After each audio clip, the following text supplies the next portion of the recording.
Dante, I am super excited to have you today. I have met a lot of nice people in the comments of Gary Vee's videos, but you might be my favorite one. So, and you have your own podcast, Dante's Inferno. But welcome to Save the World podcast. I'm super excited. Me too. I love it. Thank you again for having me. Super pumped. So, like I told you before, the concept of this podcast is to talk to people and figure out what they think is the biggest problem in the world. And then we see if we can come up with some solutions or just talk about it. That's pretty cool. Where'd you, real quick, if you don't mind, where'd you come up with the concept? Like, how'd it come to you? Well, I feel like I always kind of think about things like that. Like I think about, waste a lot of time thinking about that. But also in thinking about that, I've kind of am at a point where right now I feel like the best thing that you can actually do for other people is like help yourself and kind of like get yourself in a good place, get yourself happy and healthy. And so like that's kind of the journey that I'm on and what I'm trying to do. And so I kind of just want to talk to other people, get their perspective and like see what they found in their life and in their work that's either brought them happiness or does help other people. I love it. Awesome.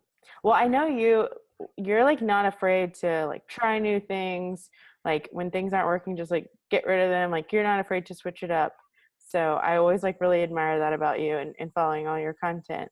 So do you think, what do you think like initially when I asked you that question? Actually what stood out the most and tying into that, what you said, you always want to be like the best way to help other people is to help yourself. When you said that, it like instantly stuck out and really, really resonated with me because you're absolutely right. If the plane's going down and you have to get oxygen, you can't just give it to the other person. You have to give it to yourself because you're going to pass out and you won't be able to give the other person oxygen. You have to make yourself strong first before you're able to help other people. And everything that I do kind of ties into that. It ties into me wanting to do this whole 2,000 people, $2,000 thing. I can't do that unless, I'm very good at like sales and making money and having a business. Like these are things that I have to do for myself first before I can help other people. So, initial thoughts like that's freaking huge. And it's really cool that you're doing that also. And yeah, continue. Well, so talk about the $2,000 for 2,000 people thing, because that's crazy. Like, tell people what that is. It is. Okay, so no, thank you. About maybe a month ago, I was having a conversation with my grandmother and my mom and her husband, and she's like very, very overweight, and she has diabetes, and she's like suffering from now like congestive like heart failure and all kinds of really, really bad stuff, health problems. And we're talking to her, trying to get her to switch things up, and she's just not having it, just refusing. Like she says, okay, and then instantly goes back to bad eating habits and like soda and all. It's just bad. So we got in like a heated debate, and then something just snapped at me, and I was like, you know what? I will give you $2,000 if you go to the gym and lose 100 pounds. And then her kind of face lit up, and then she kind of like shut down, and it didn't really work. But when I said it, it stuck out in my head, and immediately I was like, wait, this is like, I'm onto something here. So I got it tattooed on my hand so I'll never forget. And just, that's like, as Gary Vee would put it, the clouds in the dirt for me. The clouds, the vision is help 2,000 people, give them $2,000 to change their life. And obviously that's a very, large amount of sum of money. It's $4 million. So I have a long ways to go, but it's the thing that will keep me grounded in like being grateful, being humble, and giving back to people while I try to build myself up, make myself strong so I can later do that. That's awesome. So thank you. If that's your clouds, like what is your dirt? Is your dirt doing stuff for yourself? Like how are you like tracking and working towards that goal? So the dirt is right now it's like getting my mindset right. My previous job, ended abruptly. The season ended, and I didn't get any notice. And it was just like the next day, it was like, hey, so the season ended. You know, gotta find a new job. And I was like, crap. So right now, I started a sales job selling cars. So my current goal and my focus is getting really, really good at car sales and using that to make a good sum of money, so I can start, giving people $2,000 to change their life, and then eventually shift into public speaking, coaching one-on-one, having like a coaching program similar to like Louis Howe's, Jay Shetty, just those other guys you see that are very, very successful in terms of coaching and selling products that help people improve their life. Yeah, and so I'm familiar with both of them, and I feel like both of them have had these like really crazy like low points, and like they went through a lot of things that sort of spurred them into who they are now. So what did you like about those two people? Like, why are those two people so specifically interesting and noteworthy to you? So I actually don't have. I'm not like super attached to either of the guys. I'm a big fan of them and their hustle work ethic. I got Louis' little millionaire booklet thing, and they're really cool. But I mean, Louis has a good story. The thing he shares in his book on how he like lived on his sister's couch for like 2 years or whatever, and how he came from nothing. That's the most attractive concept, right? Everybody who's like super successful, usually they came from nothing for the most part. They started with nothing. They're horrible with money. They're broke. Came from poverty, and those are the best stories because it's like the whole underdog thing, and you like rise from the ashes, and that's cool. But it also gives like hope and inspiration because if you can start from nothing and turn it into something, that's amazing. And Gary Vee, who you're a huge fan of as well, he talks about that as well. He came to America, he had nothing. Like that ability to just control your work ethic, just put the time in, even though it's super difficult, but it's controllable. You can put the work in, as cliche as it sounds. And if you just give the hours to it and focus on like learning and getting better and trying to enjoy that whole process of doing that, you can be super dangerous in whatever area you choose to be dangerous in. That's just a very attractive concept. So it's not necessarily like one specific or just those like Louis or Jay. It's just those people in general who are obsessed with improving themselves and just getting better and really using the one life we have to make it as the most like amazing experience as possible. Yeah.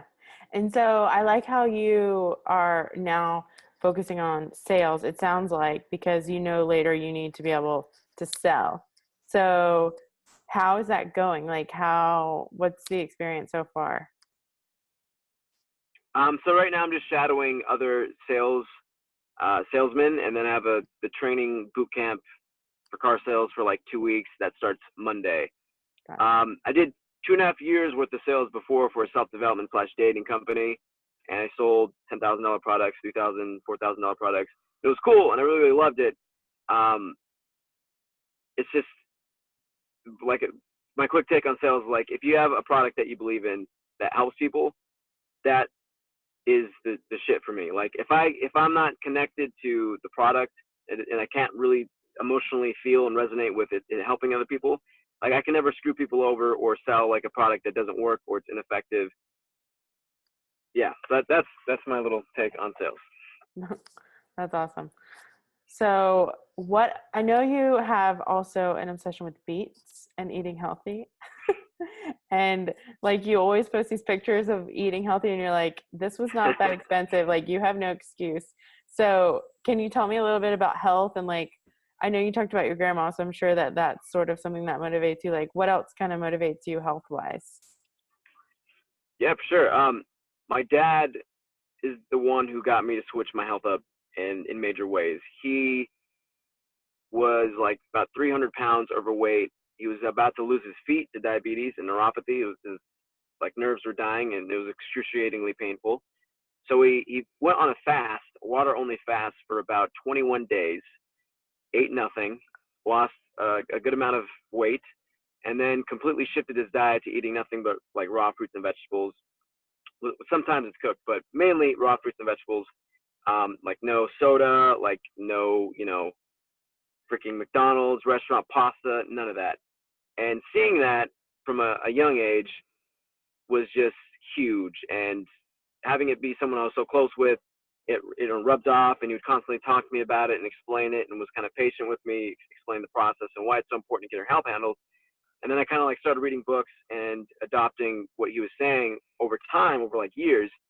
And eventually it kind of all clicked into place, and I understood it better. And it's just like, if you don't have your health handled, it affects every other area. You have low energy. It's harder to go to sleep. Depression is more attractive. This is So bad news. how old So were I you? eat beets. Oh yeah. Well, I was, how old were you let's when see, that was happening for you to like really grasp all that? probably like maybe 18, 19. It's hard to say. Probably a little bit younger than that. Maybe Okay. 17, 18. Okay, so you were old enough. I was wondering, like, I'm like, is he 6 years old? Now he eats beets every day, like since he was 6? No, if I was 6, I was eating like candy and like running away from my parents. Yeah. Okay, so you eat the beets, and what else? Like, what other things do you eat? So the beets is more like a statement, right? I mean, they're good. I like them, but I put them on social media just to say, like, look, it's not that scary. It's not that brutal. You can, it's fine. You can do it. But carrots, um, you know, mainly fruit, because it's delicious and it has the same effect, and it's fine. But I'll do carrots. I'll do cucumbers raw, beets, So sometimes radishes. are you full vegan, or do you like eat meat and dairy at other meals? No, sometimes I went to a a social hangout, whatever, kickback thing, and they made like a quinoa pasta, and I had some of that. But if it's just me by myself, and just like 90% of the time, I'm not eating anything else besides fruits and vegetables. Awesome. So what other, so let's see, in addition to that, like, or how do you think that has impacted you? Like, does that carry forward into other things, like being so focused on your health and like committing to it?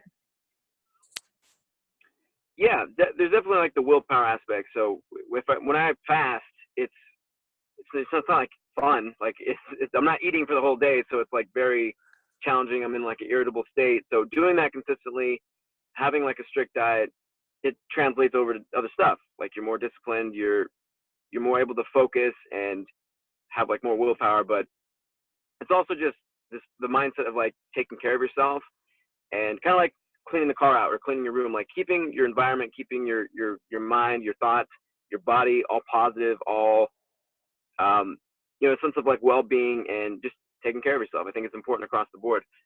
I was going to say, when you say environment, that really reminded me of something. So I went through Lifebook. I know I've talked to you about this before, but one thing they were saying, like at the end of it, we'd like done everything, and they were like, okay, so we have this book, and it's essentially the clouds. Like it's this huge, like long-term big picture thing. And they were like, but what you need to do, like right now, today, they were like, do something that you would never do in your environment completely. Like they were like, even if you don't do anything other than like move things around, like they're like, change something, like just change it. And I was like, oh my God, that's a good idea. And so I like literally moved everything around in my house. This was when I was in Charleston. And I have like all my mermaid shit everywhere. There's glitter everywhere. And I was like, you know what? Like I can't keep doing this. So like I bought like all these bins, and I had the shelf and I like organized, which is like so basic. I should have done it before, but that seriously, that changed something. And like every time I looked around my room and noticed, like obviously I felt better. Like you feel better when things are like in their place and it feels like right. But every time I did that, I was like, oh yeah, remember, like you're doing things differently. Like you have a new plan now. And it totally like it kept that change mindset like at the forefront. And I was interviewing someone yesterday on a podcast, Connor Moore, and he was talking about breaking patterns. And I think that is like huge, like crazy. And it's something I notice, especially when I travel. Like every day when you travel is a day that is, you've never had any day like that ever before. Like every day it just feels so different and new. And I feel like my brain like works differently, and I think about new things. And so I feel like that's super, super important. It's kind of related to environment, but do you find that it No, also, definitely. like, do you break patterns? Like, what do you do? No, 100%. There's a great book that I've listened to a few times that I kind of throw on everybody because I think it's very, very powerful. It's called Levels of Energy by Frederick Dodson. And he talks about how there's like a scale and it goes into like energy of like, okay, there's apathy, shame, guilt, anger, depression, sadness, and then up the scale like courage, facing your fears, being joyful, having gratitude, being humble, and it just kind of goes all the way up. And then he Mm-hmm. talks about how if you notice people who are like really depressed, apathetic, they're like maybe they're working the 9 to 5, but they don't love their 9 to 5 job. They're like miserable, they hate it, they don't like their current life situation or their environment, and most of the time their house will be super messy. They'll have like maybe they'll gossip or complain a lot, and to get that person to like clean their house, it feels like moving a mountain. Whereas if you walk into somebody who like is thriving, they're passionate, they're crushing it, they have the house, but it's like clean. It's not that hard to keep up their house. It's not hard to keep it clean. And he talks about in the book how it's related to like the energy, right? So when you clear out your house, when you clean up your house, you're gonna feel better about yourself because you're kind of clearing away this like low vibration energy, this lower energy, and you automatically move up by like taking care of yourself and doing the actions that requires effort and a lot of effort if you're way down the scale and you're just apathetic and you're like what's the point of life. It's much harder to clean your room when you're at that point, but if you're crushing it, it's much easier. So in terms of environment, I think it's huge. And like my car, if you could have seen it, I should take pictures. It was horribly messy, just disgustingly messy because I just moved all my stuff in here, and now I put everything in its proper place, and it feels good. It looks nice, and I try to make it a habit to clean up my environment, do the dishes, make sure everything's in its proper place, kind of like you're saying, and it feels better. And I think it has a lot to do with the energy and your state of mind. If everything's messy, it's much harder to stay focused and just like get up and do things. Whereas if it's clean, a little bit easier. I totally agree with you on the energy thing. And I've seen that chart before. I've seen that in a couple different places. And I've been trying to be a minimalist for like 2 years. And I'm going like net, my belonging collection is going down, but I'm definitely not a minimalist yet. Yeah. But Well, you're in a cabin in the woods. That's a pretty huge step. I know. And so I got rid of a lot, like seriously, so much. But I still have too much stuff. I mean, way more stuff than I really need. Like, I don't need all this stuff. But there is no better feeling than like dumping 6 bags at Goodwill of stuff. Like, do you know what I mean? There is a real feeling of like, okay, this is old. Like, I don't need this anymore. And it's gone. And that is like one of the best feelings. I feel like that's kind of like what this move It's kind was. of, I know, I agree with you. Like, Yeah, this it's move really feels weird like when you're I throwing just things away. let it go. 100%. It's super weird when you have all this like crap that you don't. It just sits there, and maybe you did something with it one time, or as a member. Like some things I haven't thrown away yet. I have a jar of like a kombucha bottle full of sand from the White Sands National Monument in New Mexico. And it's just in my car. Like, do I really need that? But it's like, oh, it's a memory, like whatever. Things like that. I'm just like, I don't know. Maybe I should let that go. I don't know. I might went through rethink this about things weird now. phase. Like when I did this, okay, so what happened was after college, I moved a couple times, and there was times where I moved boxes from one house to then I moved to a different apartment, and I never opened the box. So I moved it twice and never used the stuff in like over 2 years of living there. So I was like, okay, this stuff has to go. And like I did open it and like make sure like, okay, nothing I don't want to get rid of is in there. But I Yeah. went through this weird phase, and this makes me sound like a crazy person, but I would take pictures of stuff. Like I'd be like, okay, I know I'm never going to use this again, but I would take a picture and be like, this is a memory. And then I could get rid of it. And it's like a vase. Like it's not that important.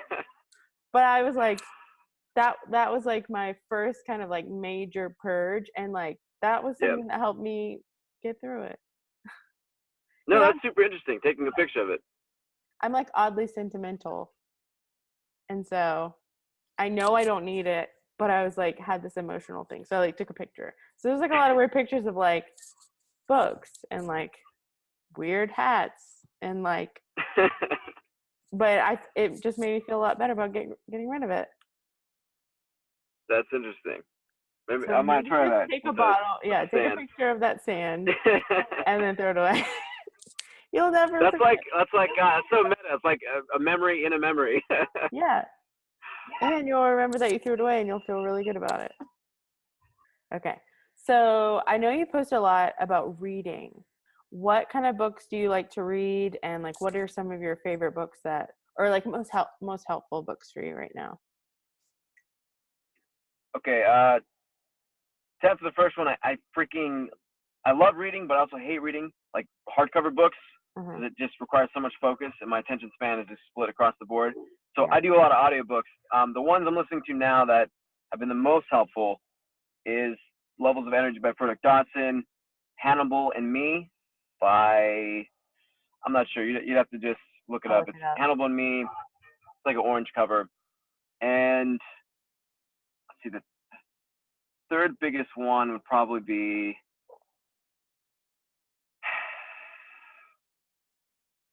it's what is it? It's not Levels of Energy, or not Frederick Dodson, I don't think, but I don't know.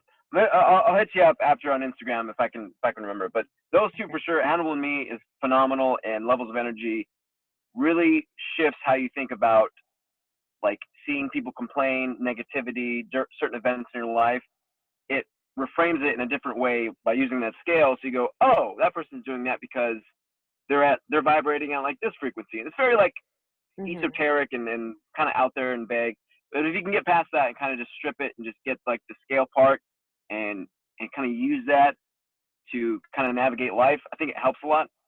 You can get past all the woo woo crap about it. I love woo woo stuff. I'm very woo woo. So I'm gonna check that one out. Me too. Me too. I'm definitely gonna check that one out. So, okay, talking about woo woo stuff. Do you do anything that's woo woo? Like, do you meditate? Do you have like a gratitude practice? Do you do any of that kind of stuff?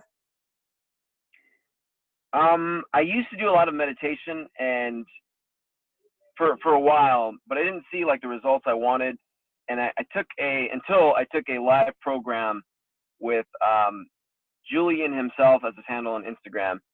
It's called Transformation Mastery. It's a product, and the live event we basically like did a death meditation where you imagine you die, and then go through like all the things that you know regret, or the things that you wanted to do that didn't do, or what comes to mind when like, okay, you're dead now, like what happens, like what are you thinking, what comes to mind, what comes up. And then we went out in public, we like laid in the street, well, like tons of people looked at us, we like screamed out all our biggest insecurities and fears, we like sang a song in front of a large crowd, all this stuff that was just very very very socially anxious. And after that, he teaches you how to do these releases that you're supposed to do twice a day. I have not done them in like 2 weeks, slacking hardcore. But what this does is it teaches you how to like go into your subconscious, pull out memories or traumatic events, and just kind of let a little bit of them go. So over time, you're releasing more of this negative or traumatic energy that is usually responsible for like all the pain and anxiety we have, that and the stress we have that we carry with us day to day. So that's been hugely helpful. And I tried Headspace for a long time. I tried like gratitude meditation, and it helps. It's definitely better than nothing, but Transformation Mastery has by far done the most work consistently. And yeah, it's amazing. Awesome. I haven't heard of that. I will look into it. But when you're talking about that scale of feelings, gratitude is always like the best one to pull me out of like any of the negative ones, you know? So that one I found It, very helpful. and it's like the most hard one to do when you're feeling like super, in that low state, like being grateful. That's like the last thing you want to do.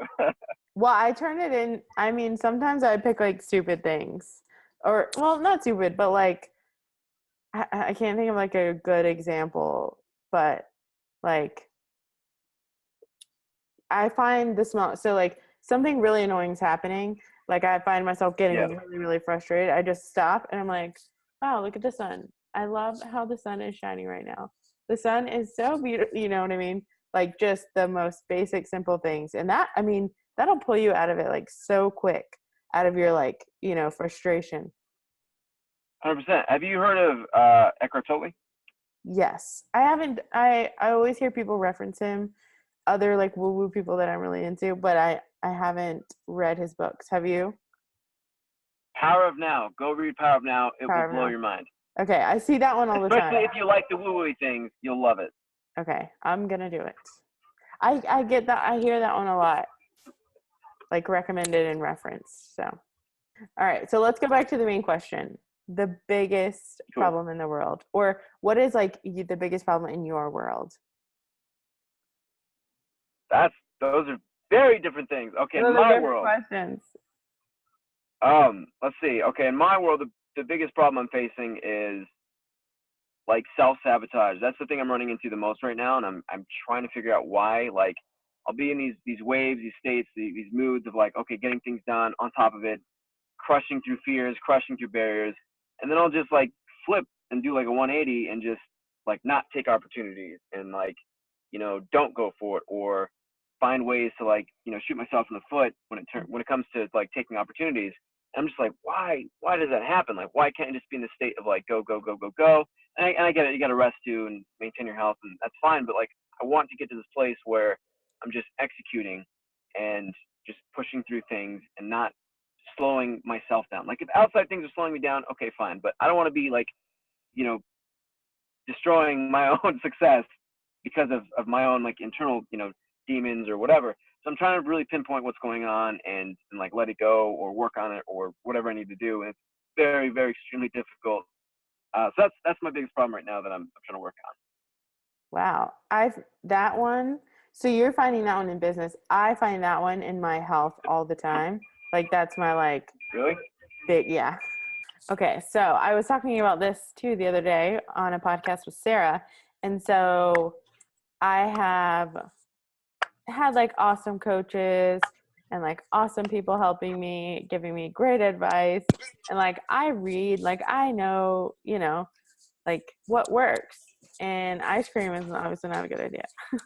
But I found like I did like several like these series where like all of a sudden I would have this amazing like pattern of scheduling and working out and all this stuff, and then it would be like, oh my god, like you lost weight, or oh my god, you hit some goal, and as soon as I hit the goal, like seriously, I would be like fine, completely fine. As soon as I hit that goal, I would destroy it. I would like gain those 10 pounds back in like 3 days. Like it's crazy. And so I still haven't figured out exactly why I'm doing that, but I noticed that pattern. Like I am not educated on how to fix this. I'm not trying. I'm doing it and then messing it up. And I don't know what it is. So, I mean, is that kind of like what you are noticing? Like it's like you're doing the right thing, Yeah. like mess yourself up. The cool thing about listening to you say that, it kind of gave me a little epiphany on why that might be the case. When I was first like making videos, like public speaking in like a blog or whatever, I would start a lot and then I would stop, and I would like hate my results. I would hate that I sucked at it. I would hate how I looked on camera. So I'd make a video and then stop and never make another one for like a week. And then I'd start it again and then never make another one for like a month. And I would be in this vicious cycle of starting and stopping, and which is like a form of self-sabotage. So listening to you say that, it's like, wait, maybe we're just thinking about it in the wrong way. Because when I started making videos and was just enjoying the process of making the videos and having fun with it and like looking at my growth and my skill set kind of evolve and get better little by little, get better and better over time, I was invested in it emotionally. It wasn't like me exerting force or willpower to kind of get it done. It was me like surrendering and just being emotionally attached to the process itself. Like the whole cliche Gary Vee thing, enjoy the process. Mm-hmm. But I think it's like very, very true. So maybe I'm not invested enough with what I'm doing currently, and I have to maybe think about it differently to try to get emotionally invested into like, selling cars or whatever, to kind of smoothen these different mindsets I'm going through. And for yourself, maybe how you're thinking about health. And I don't know, I haven't talked to you about this at all, so I have no idea, but just hearing that, maybe certain ways you're thinking about it I mean, you're taking action. I see like your Instagram stories. You're like running up the driveway. I don't even want to do that now. And Yeah. that's freaking amazing. But maybe we're just thinking about it. Like we're almost there, you know? I don't know. It's weird. Yeah. Well, I've done a lot of like thinking and looking into it and talking to people about it. And I don't know if this is for you, but there's a great book called I think it's called Be a Badass or I'm a Badass or something. It's by Jen Sincero. She's really awesome. And usually it's self-worth. If you're self-sabotaging yourself, it's because this thing that you want, you don't think that you deserve it, or you're scared to get it. And That's huge. Yeah. So it could be that too.